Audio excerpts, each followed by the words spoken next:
The 1920s experienced an interesting phenomenon known as Egyptomania, a mainstream interest in all things ancient Egyptian. This was the result of the discovery of King Tutankhamun's tomb by British archaeologist Howard Carter in the Valley of the Kings in 1922. But what was the relationship between a major archaeological discovery and pop culture? Let's find out.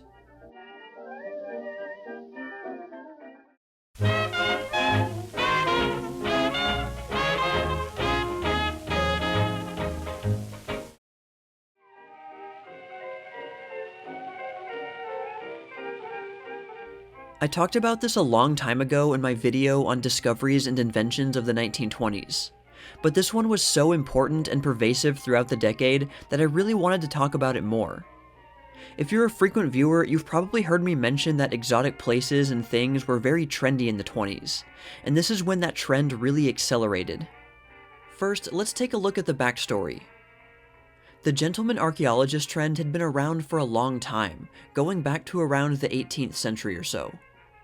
These largely European men usually had a lot of free time and enough money to fund adventurous journeys, or at least knew someone who did. They were usually motivated by an intense desire to uncover ancient secrets. And some of these men made very important contributions to the field of archaeology, despite some of them using very amateurish methods. At the turn of the 20th century, there were quite a few big names in Egyptology, but I'm going to fast forward to a man named Theodore Davis, who was more of a hobbyist than an archaeologist. In the early 20th century, Davis was one of the first Americans to make a name for himself in Egyptology, which had previously been dominated by France, Britain, and Germany. During his time in the Valley of the Kings, Davis discovered 18 tombs, some of them yielding incredible treasures. His string of interesting finds helped make ancient Egypt more in vogue among certain sets in the US. One rather uninteresting find was what Davis believed to be the tomb of the boy king Tutankhamun, though one of his British contemporaries, Howard Carter, disagreed. Howard Carter had been fascinated with ancient Egypt since he was young, and made his first official archaeological dig in the early 1890s, where he would make drawings of the interior of an ancient temple that was discovered.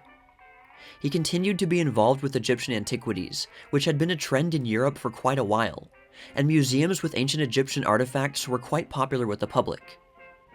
As early as 1912, Theodore Davis had declared that there were no more great discoveries left in the Valley of the Kings, and basically retired, dying only 3 years later in 1915.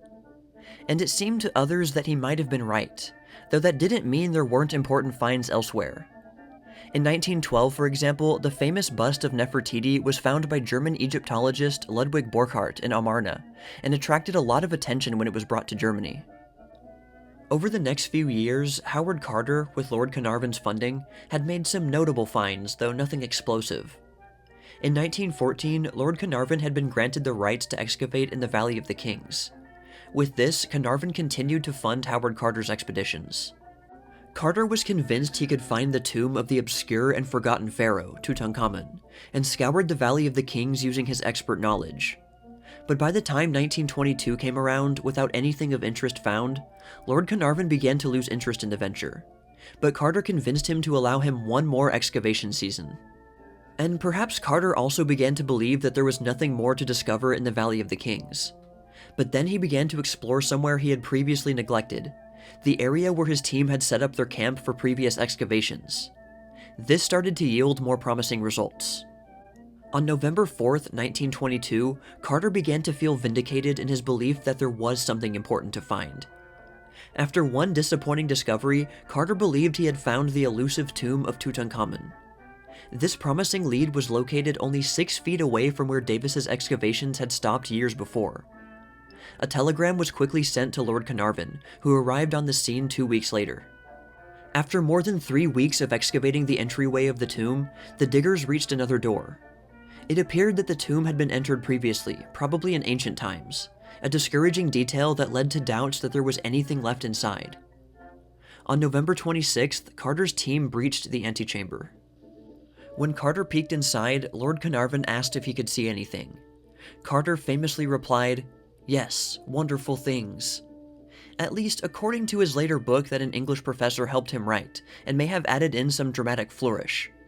According to Carter's notes that he wrote right after the discovery, he said that he had replied, "Yes, it is wonderful." Anyways, the opening in the antechamber was widened, revealing an almost unbelievable find. Ancient treasures filled the rooms, golden, mystical, and remarkably well preserved for over 3,000 years. Unlike many of the other tombs in the area, this one hadn't been looted as much by tomb robbers, making it the most fruitful find of ancient Egyptian artifacts ever discovered up to that point. Other than the obviously valuable objects made of gold, there were other extremely rare artifacts as well, including wooden furniture, linens, clothing, and even a trumpet.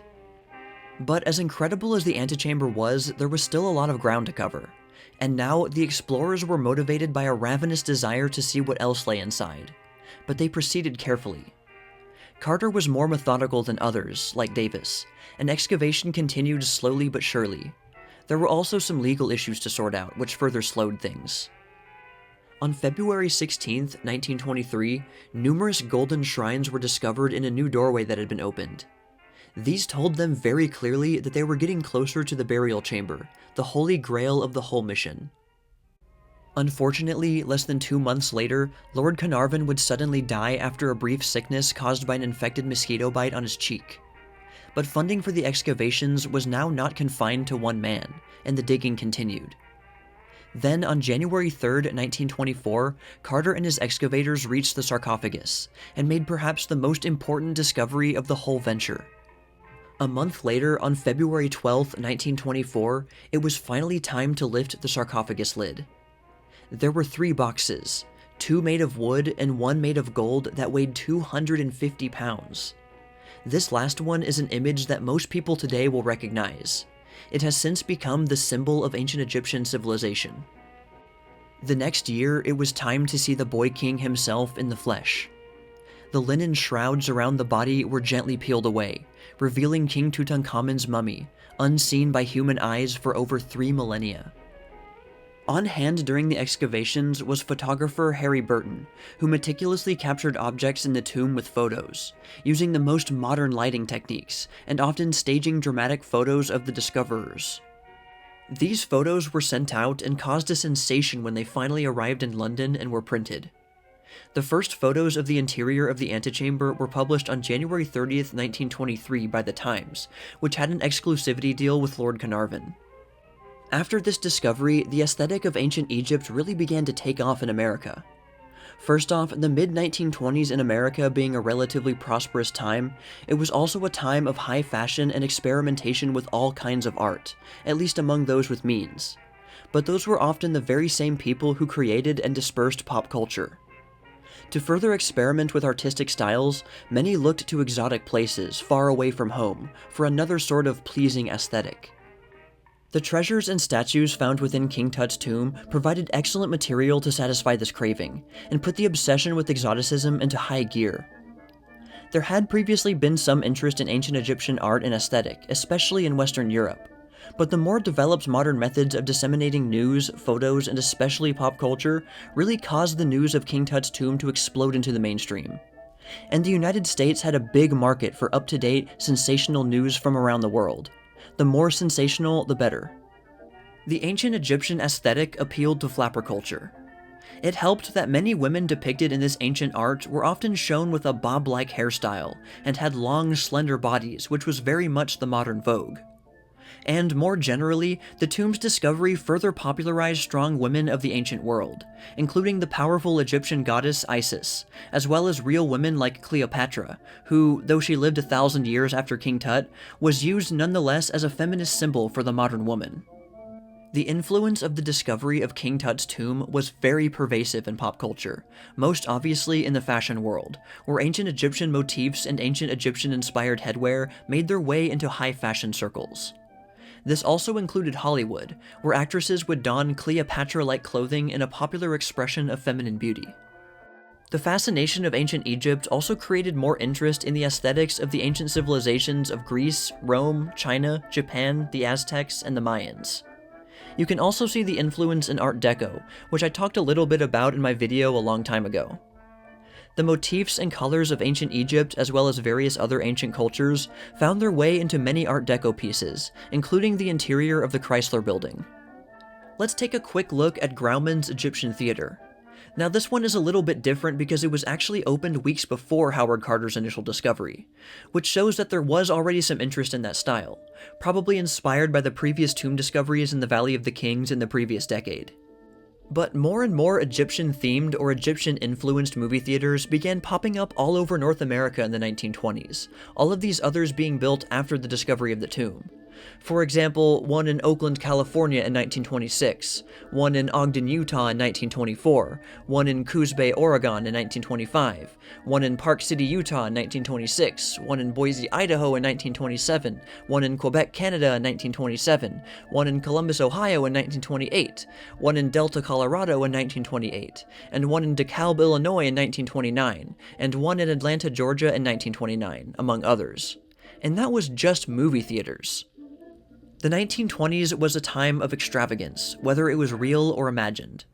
Epic films about or featuring ancient times were immensely popular at the time. Films like Ben-Hur, The Ten Commandments, The King of Kings were all very popular in their day. Even outside of an ancient setting, people were fascinated by luxury and opulence. So, while Tutankhamun was a very minor figure in the history of ancient Egypt, he has become perhaps the most famous of all in modern times, at least in the popular imagination. If he were alive today, he would no doubt be shocked to learn people are more familiar with his name than, say, Thutmose III or Ramses II, both of whom certainly accomplished far more than the young boy pharaoh. Maybe it's because King Tut just had it.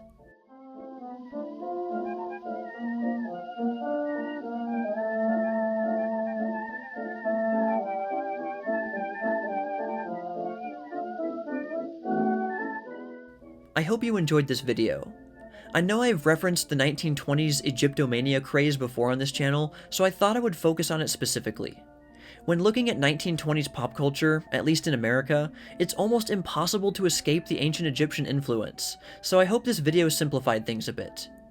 Well, that's all for now all you sheiks and gals out there, but stay tuned for more tales from the Jazz Age.